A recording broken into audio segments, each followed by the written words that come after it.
قال اللہ تعالیٰ یسقون من رحیق المختوم الرحیق المختوم رابطہ عالم اسلامی مکہ مکرمہ کے زیر اہتمام منعقدہ سیرت نگاری کے عالمی مقابلہ میں اول آنے والی عربی کتاب کا اردو ترجمہ و تصنیف مولانا صفی الرحمن مبارک پوری۔ خانہ نبوت نمبر 1۔ ہجرت سے قبل مکہ میں نبی صلی اللہ علیہ وآلہ وسلم کا گھرانہ، آپ صلی اللہ علیہ وآلہ وسلم اور آپ صلی اللہ علیہ وآلہ وسلم کی بیوی حضرت خدیجہ رضی اللہ عنہا پر مشتمل تھا۔ شادی کے وقت آپ صلی اللہ علیہ وآلہ وسلم کی عمر 25 سال تھی اور حضرت خدیجہ رضی اللہ عنہا کی عمر 40 سال۔ حضرت خدیجہ رضی اللہ عنہا آپ صلی اللہ علیہ وآلہ وسلم کی پہلی بیوی تھیں اور ان کے جیتے جی آپ صلی اللہ علیہ وآلہ وسلم نے کوئی اور شادی نہیں کی۔ آپ صلی اللہ علیہ وآلہ وسلم کی اولاد میں حضرت ابراہیم کے ماں سوا تمام صاحبزادے اور صاحبزادیاں انہی سے یعنی حضرت خدیجہ رضی اللہ عنہا کے بطن سے تھیں۔ صاحبزادگان میں سے تو کوئی زندہ نہ بچا، البتہ صاحبزادیاں حیات رہیں۔ ان کے نام یہ ہیں: زینب رضی اللہ عنہا، رقیہ رضی اللہ عنہا، ام کلثوم رضی اللہ عنہا اور فاطمہ رضی اللہ عنہا۔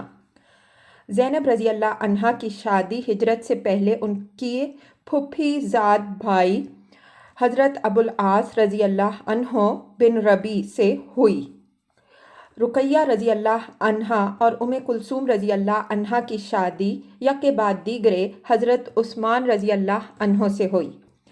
حضرت فاطمہ رضی اللہ عنہا کی شادی جنگ بدر اور جنگ احد کے درمیانی عرصے میں حضرت علی بن ابی طالب رضی اللہ عنہ سے ہوئی اور ان کے بطن سے حسن رضی اللہ عنہ، حسین رضی اللہ عنہ، زینب رضی اللہ عنہا اور ام کلثوم رضی اللہ عنہا پیدا ہوئیں۔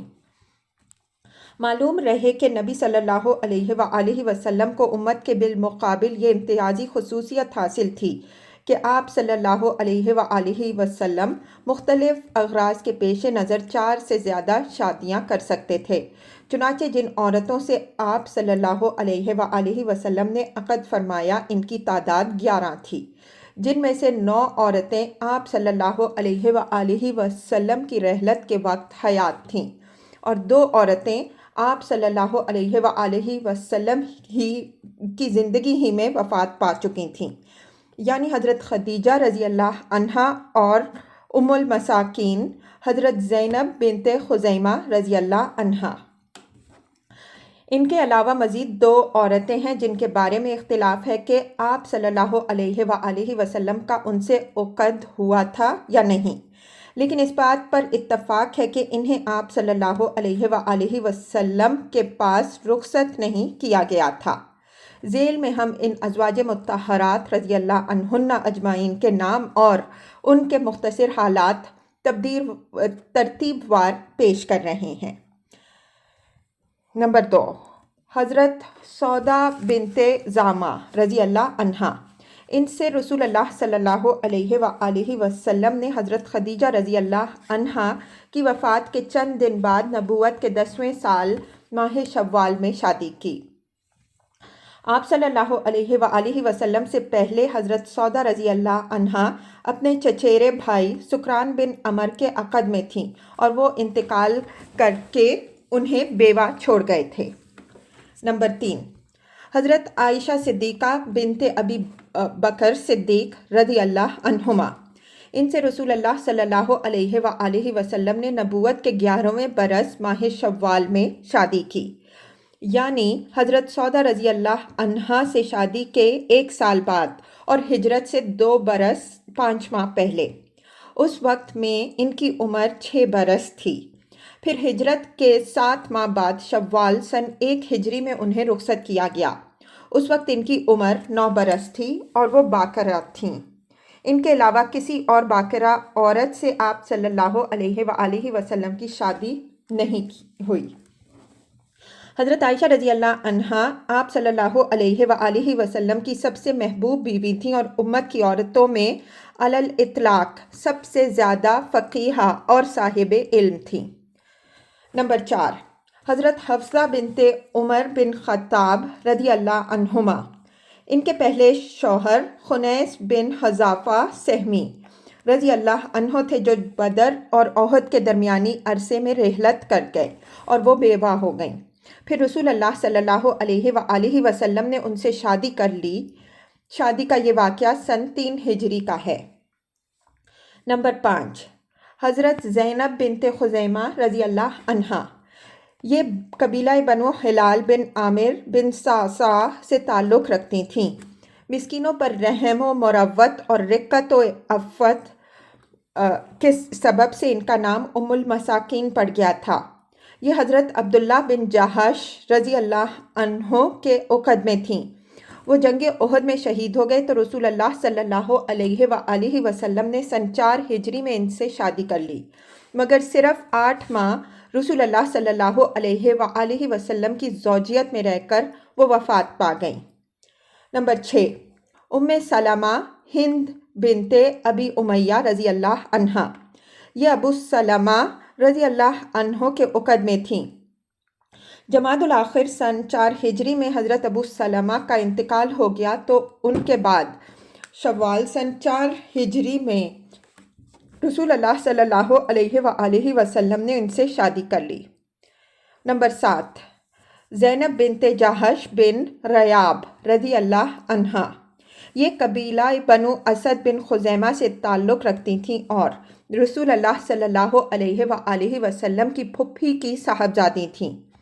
ان کی شادی سے پہلے حضرت زید بن حارثہ رضی اللہ عنہ سے ہوئی تھی، جنہیں رسول اللہ صلی اللہ علیہ وآلہ وسلم کا بیٹا سمجھا جاتا تھا، لیکن حضرت زید رضی اللہ عنہ سے نباہ نہ ہو سکا اور انہوں نے طلاق دے دی۔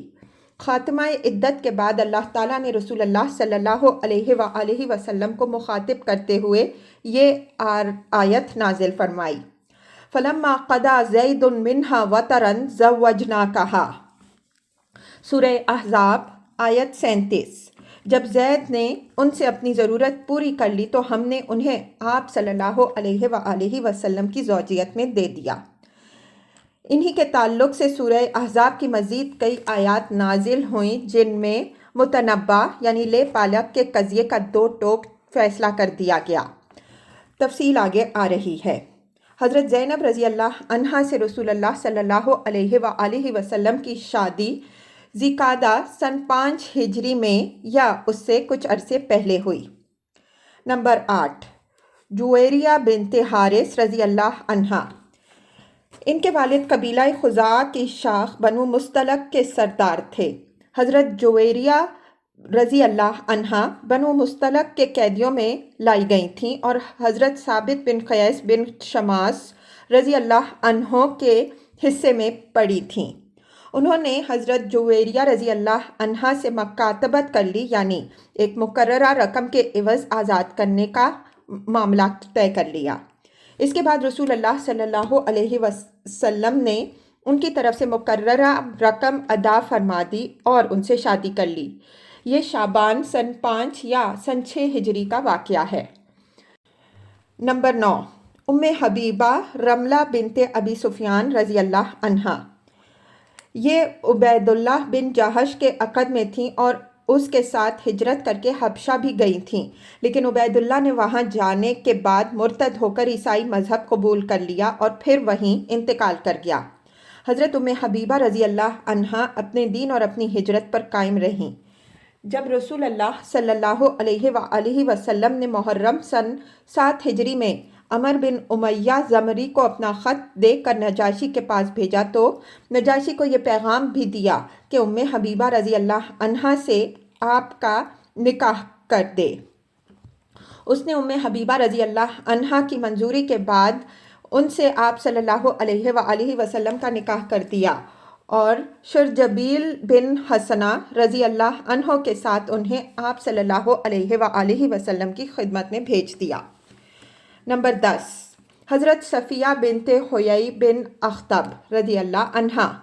یہ بنی اسرائیل سے تھیں اور خیبر میں قید کی گئیں، لیکن رسول اللہ صلی اللہ علیہ وآلہ وسلم نے انہیں اپنے لیے منتخب فرما لیا اور آزاد کر کے شادی کر لی۔ یہ فتح خیبر سن 7 ہجری کے بعد کا واقعہ ہے۔ نمبر 11، حضرت میمونہ بنت حارث رضی اللہ عنہا۔ یہ ام الفضل ربابہ بنت حارث رضی اللہ عنہا کی بہن تھیں۔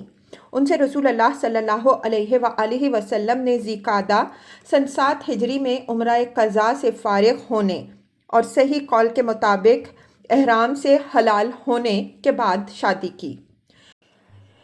یہ 11 بیویاں ہوئیں جو رسول اللہ صلی اللہ علیہ وآلہ وسلم کے عقد نکاح میں آئیں اور آپ صلی اللہ علیہ وآلہ وسلم کی صحبت اور رفاقت میں رہیں۔ ان میں سے 2 بیویاں یعنی حضرت خدیجہ رضی اللہ عنہا اور حضرت زینب رضی اللہ عنہا ام المساکین کی وفات آپ صلی اللہ علیہ وآلہ وسلم کی زندگی ہی میں ہوئی اور 9 بیویاں آپ صلی اللہ علیہ وآلہ وسلم کی وفات کے بعد حیات رہیں۔ ان کے علاوہ 2 اور خواتین جو آپ صلی اللہ علیہ وآلہ وسلم کے پاس رخصت نہیں کی گئیں، ان میں سے ایک قبیلہ بنو کلاب سے تعلق رکھتی تھیں اور ایک قبیلہ بنی کندہ سے۔ یہی قبیلہ کندہ والی خاتون کی جونیا کی نسبت سے معروف ہیں۔ ان کا آپ صلی اللہ علیہ وآلہ وسلم سے عقد ہوا تھا یا نہیں اور ان کا نام اور نسب کیا تھا، اس بارے میں اہل سیر کے درمیان بڑے اختلافات ہیں جن کی تفصیل کی ہم کوئی ضرورت محسوس نہیں کرتے۔ جہاں تک لونڈیوں کا معاملہ ہے تو مشہور یہ ہے کہ آپ صلی اللہ علیہ وآلہ وسلم کی 2 لونڈیاں اپنے پاس تھیں۔ ایک ماریہ قبطیہ رضی اللہ عنہا جو مقوقس فرمانروائے مصر نے بطور ہدیہ بھیجا تھا۔ ان کے بطن سے آپ صلی اللہ علیہ وآلہ وسلم کے صاحبزادے ابراہیم پیدا ہوئے جو بچپن ہی میں 28 یا 29 شوال سن 10 ہجری مطابق 27 جنوری 632 عیسوی کو مدینہ کے اندر انتقال کر گئے۔ دوسری لونڈی ریحانہ بنت زید رضی اللہ عنہا تھیں جو یہود کے قبیلہ بنی نذیر یا بنی قریظہ سے تعلق رکھتی تھیں۔ یہ بنی قریظہ کے قیدیوں میں تھیں۔ رسول اللہ صلی اللہ علیہ وآلہ وسلم نے انہیں اپنے لیے منتخب فرمایا تھا اور وہ آپ صلی اللہ علیہ وآلہ وسلم کی لونڈی تھیں۔ ان کے بارے میں بعض محققین کا خیال ہے کہ انہیں نبی صلی اللہ علیہ وآلہ وسلم نے بحیثیت لونڈی نہیں رکھا تھا بلکہ آزاد کر کے شادی کر لی تھی، لیکن ابن قیم کی نظر میں پہلا قول راجح ہے۔ ابو عبیدہ نے ان 2 لونڈیوں کے علاوہ مزید 2 لونڈیوں کا ذکر کیا ہے جس میں سے ایک کا نام جمیلہ رضی اللہ عنہا بتایا جاتا ہے جو کسی جنگ میں گرفتار ہو کر آئی تھی اور دوسری کوئی اور لونڈی تھی جنہیں حضرت زینب بنت جہش رضی اللہ عنہا نے آپ صلی اللہ علیہ وآلہ وسلم کو ہبہ کیا تھا۔ یہاں ٹھہر کر رسول اللہ صلی اللہ علیہ وآلہ وسلم کی حیات مبارکہ کے ایک اور پہلو پر غور کرنے کی ضرورت ہے۔ آپ صلی اللہ علیہ وآلہ وسلم نے اپنی جوانی کے نہایت پرقوت اور عمدہ ایام یعنی تقریباً 30 برس صرف ایک بیوی پر اکتفا کرتے ہوئے گزار دیے اور وہ بھی ایسی بیوی جو تقریباً بڑی عمر کی تھیں، یعنی پہلے حضرت خدیجہ رضی اللہ عنہا پر اور پھر حضرت سودا رضی اللہ عنہا پر۔ تو کیا یہ تصور کسی بھی درجے میں معقول ہو سکتا ہے کہ اس طرح اتنا عرصہ گزار دینے کے بعد جب آپ صلی اللہ علیہ وآلہ وسلم بڑھاپے کی دہلیز پر پہنچ گئے تو آپ صلی اللہ علیہ وآلہ وسلم کے اندر یکا یک جنسی قوت اس قدر بڑھ گئی کہ آپ صلی اللہ علیہ وآلہ وسلم کو پے در پے 9 شادیاں کرنی پڑیں؟ جی نہیں۔ آپ صلی اللہ علیہ وآلہ وسلم کی زندگی کے ان دونوں حصوں پر نظر ڈالنے کے بعد کوئی بھی ہوش مند آدمی اس تصور کو معقول تسلیم نہیں کر سکتا۔ حقیقت یہ ہے کہ آپ صلی اللہ علیہ وآلہ وسلم نے اتنی بہت ساری شادیاں کچھ دوسرے ہی اغراض و مقاصد کے تحت کی تھیں جو عام شادیوں کے مقررہ مقصد سے بہت ہی زیادہ عظیم القدر اور جلیل المرتبہ تھے۔ اس کی توضیح یہ ہے کہ آپ صلی اللہ علیہ وآلہ وسلم نے حضرت عائشہ رضی اللہ عنہا اور حضرت حفصہ رضی اللہ عنہا سے شادی کر کے حضرت ابو بکر اور عمر رضی اللہ عنہما کے ساتھ رشتہ مساہرت قائم کیا۔ اسی طرح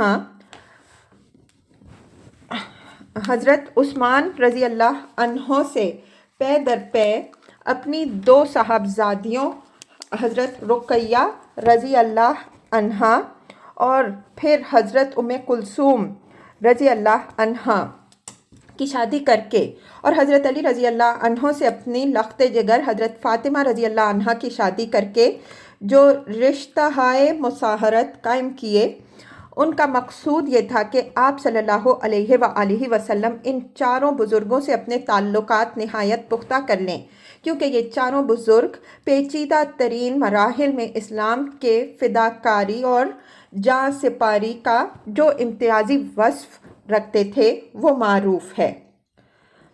عرب کا دستور تھا کہ وہ رشتہ مساہرت کا بڑا احترام کرتے تھے۔ ان کے نزدیک دامادی کا رشتہ مختلف قبائل کے درمیان قربت کا ایک اہم باب تھا، اور داماد سے جنگ لڑنا اور محاذ آرائی کرنا بڑے شرم اور عار کی بات تھی۔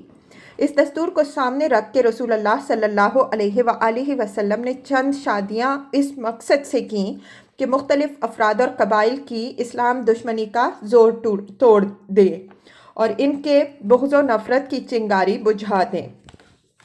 چنانچہ حضرت ام سلمہ رضی اللہ عنہا قبیلہ بنی مخزوم سے تعلق رکھتی تھیں، جو ابو جہل اور خالد بن ولید کا قبیلہ تھا۔ جب نبی صلی اللہ علیہ وآلہ وسلم نے ان سے شادی کر لی تو خالد بن ولید میں وہ سختی نہ رہی جس کا مظاہرہ وہ احد میں کر چکے تھے، بلکہ تھوڑے ہی عرصے بعد انہوں نے اپنی مرضی، خوشی اور خواہش سے اسلام قبول کر لیا۔ اسی طرح جب آپ صلی اللہ علیہ وآلہ وسلم نے ابو سفیان کی صاحبزادی حضرت ام حبیبہ رضی اللہ عنہا سے شادی کر لی تو پھر ابو سفیان آپ صلی اللہ علیہ وآلہ وسلم کے مد مقابل نہ آیا، اور جب حضرت جویریہ رضی اللہ عنہا اور حضرت صفیہ رضی اللہ عنہا آپ صلی اللہ علیہ وآلہ وسلم کی زوجیت میں آ گئیں تو قبیلہ بنی مستلق اور قبیلہ بنی نذیر نے محاذ آرائی چھوڑ دی۔ حضور صلی اللہ علیہ وآلہ وسلم کے عقد میں ان دونوں بیویوں کے آنے کے بعد تاریخ میں ان کے قبیلوں کی کسی شورش اور جنگی تگ و دو کا سراغ نہیں ملتا، بلکہ حضرت جویریہ رضی اللہ عنہا تو اپنی قوم کے لیے ساری عورتوں سے زیادہ بابرکت ثابت ہوئیں، کیونکہ جب رسول اللہ صلی اللہ علیہ وآلہ وسلم نے ان سے شادی کر لی تو صحابہ کرام رضی اللہ عنہم اجمعین نے ان کے 100 گھرانوں کو جو قید تھے آزاد کر دیا اور کہا کہ یہ لوگ رسول اللہ صلی اللہ علیہ وآلہ وسلم کے سسرالی ہیں، ان کے دلوں پر اس احسان کا جو زبردست اثر ہوا ہوگا وہ ظاہر ہے۔ ان سب سے بڑی اور عظیم بات یہ ہے کہ رسول اللہ صلی اللہ علیہ وآلہ وسلم ایک غیر مہذب قوم کو تربیت دینے، اس کا تزکیہ نفس کرنے اور تہذیب و تمدن سکھانے پر مامور تھے، جو تہذیب و ثقافت سے، تمدن کے لوازمات کی پابندی سے اور معاشرے کی تشکیل و تعمیر میں حصہ لینے کی ذمہ داریوں سے بالکل ناآشنا تھی، اور اسلامی معاشرے کی تشکیل جب اصولوں کی بنیاد پر کرنی تھی، ان میں مردوں اور عورتوں کے اختلاط کی گنجائش نہ تھی، لہٰذا عدم اختلاط کے اس اصول کی پابندی کرتے ہوئے عورتوں کی براہ راست تربیت نہیں کی جا سکتی تھی، حالانکہ ان کی تعلیم و تربیت کی ضرورت مردوں سے کچھ کم اہم اور ضروری نہ تھی، بلکہ کچھ زیادہ ہی ضروری تھی۔ اس لیے نبی صلی اللہ علیہ وآلہ وسلم کے پاس صرف یہی ایک سبیل رہ گئی تھی کہ آپ صلی اللہ علیہ وآلہ وسلم مختلف عمر اور لیاقت کی اتنی عورتوں کو منتخب فرما لیں جو اس مقصد کے لیے کافی ہوں، پھر آپ صلی اللہ علیہ وآلہ وسلم انہیں تعلیم و تربیت دے دیں، ان کا تزکیہ نفس فرما دیں، انہیں احکام شریعت سکھلا دیں اور اسلامی تہذیب و ثقافت سے اس طرح آراستہ کر دیں کہ وہ دیہاتی اور شہری، بوڑھی اور جوان ہر طرح کی عورتوں کی تربیت کر سکیں اور انہیں مسائل شریعت سکھا سکیں، اور اس طرح عورتوں میں تبلیغ کی مہم کے لیے کافی ہو سکیں۔